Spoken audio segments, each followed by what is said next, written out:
The Russians attempt to open a portal to the Upside Down. Failing to do so, with the machine blowing up, the scientists involved are given a year to rebuild. 1 year later, at the newly made Starcourt Mall, working at Scoops Ahoy, Steve lets the kids sneak into the theatre as the power goes out across town temporarily.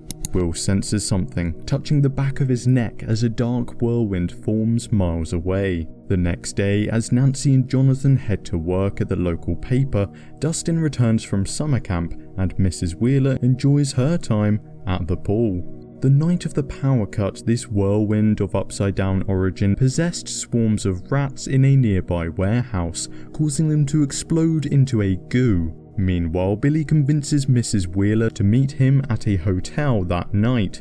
Dustin takes Will, Max and Lucas atop a hill to set up a long-distance radio to contact his girlfriend Susie.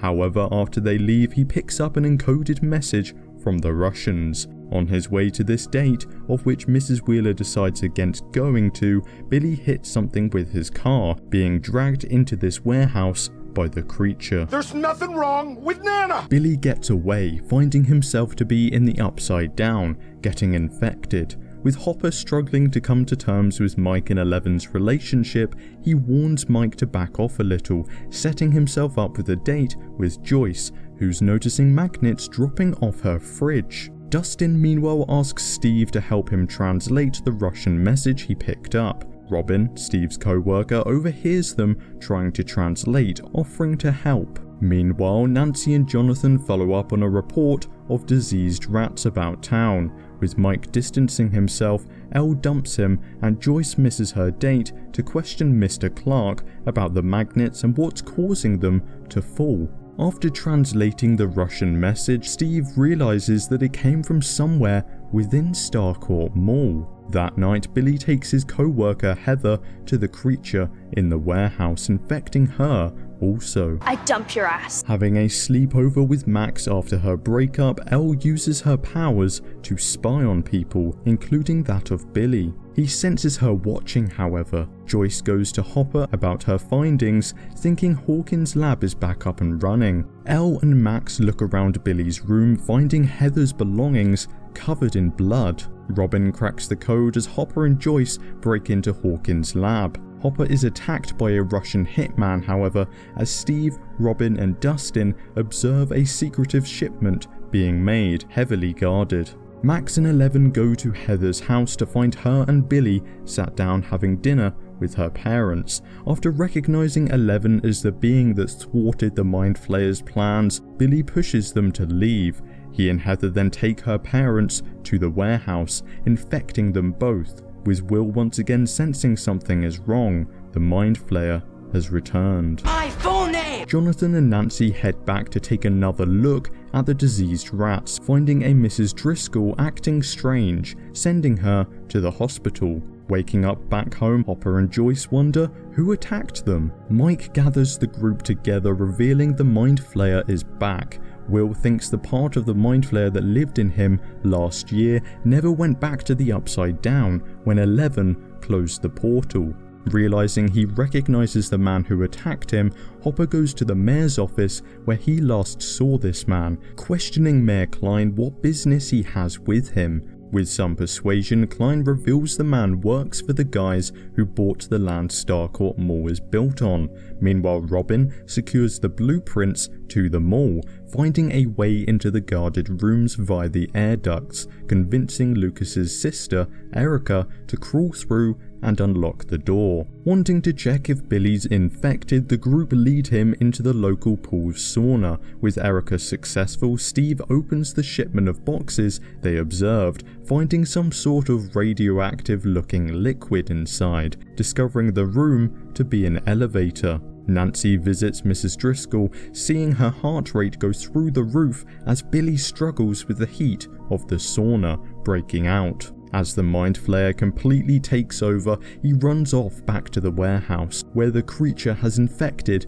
many more from the town. Touch my butt, I don't care! Hopper and Joyce check on all the properties bought by the owners of Starcourt, finding Alexei, the head Russian scientist. Being pursued by the Russian hitman Grigory, they escape with Alexei taken as hostage. After Driscoll's episode, Nancy calls Jonathan asking if Will is safe, realizing this is connected to the Upside Down. They all meet up, realizing the Mind Flayer is infecting many across town. Group Steve meanwhile managed to get out the elevator deep below the mall. Hopper takes Joyce and Alexei to Murray Bauman, an ex-reporter, to translate and figure out what the Russians are doing here in Hawkins. Group Steve secure themselves a key card to get back up to the surface, but accidentally stumble upon the rebuilt machine opening a portal to the Upside Down. Team 11 go to the hospital to see Mrs. Driscoll, finding 2 others infected turn to gloop, like the rats, forming a new creature. Not now, Mom! Team Steve are found, but with Steve and Robin keeping the guards at bay, Dustin and Erica escape. The monster, scared away by Elle, joins its much larger master, made up of all those corrupted by the Mind Flayer. Questioning Alexei, Team Hopper discover the Russians' plan to open a doorway to the Upside Down. With the doorway still healing in Hawkins, it's easier to open than in Russia. Dustin and Erica return, managing to help Steve and Robin escape.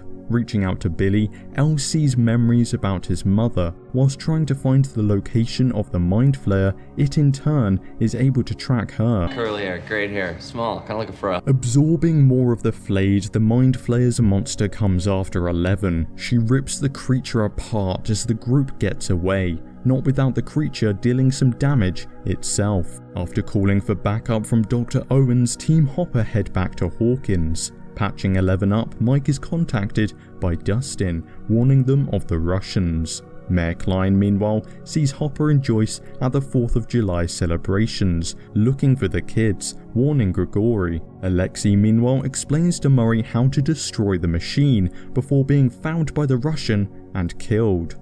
Managing to escape, the other 3 catch wind of the children being hunted in the mall, heading over. Before they do, however, Team 11 arrive, taking the Russians out, reuniting with Team Dustin. However, Elle collapses as part of the Mind Flayer is inside her leg. That mom was trying to bang her son. 11 claws the creature out of her leg as Team Hopper arrives at the mall. Hopper, Murray and Joyce head down to the machine to destroy it whilst the others try to leave, being stopped by Billy. Team Dustin head to the radio in order to direct Team Hopper through the Russian base. Since getting infected, Elle finds her powers dissipating. The Mind Flayer arrives, however, with Steve and Robin heading back to help out. Billy arrives, taking 11. He pins her to the ground, but after reminding him of memories of his mother, Billy confronts the Mind Flayer, sacrificing himself to save Elle. During this time, Joyce destroys the machine as Hopper takes down Grigory. Trapped inside, Hopper accepts his fate as the machine blows up, as the portal to the Upside Down closes, severing the Mind Flayer's connection to the real world. Joyce looks back to find Hopper gone as Billy apologizes to Max before passing away. The backup finally arrives all too late, covering up the Russian project beneath Starcourt. Murray and Joyce are led to safety, whereby she embraces Will, tearing up as Elle looks for Hopper. 3 months later, with Hopper's death explained away via a fire in Starcourt, Joyce, Jonathan, Will and Elle gather their things as they're moving out of Hawkins for a fresh start. Back in Russia, 2 guards decide against feeding the American to their imprisoned Demogorgon, selecting another unfortunate prisoner.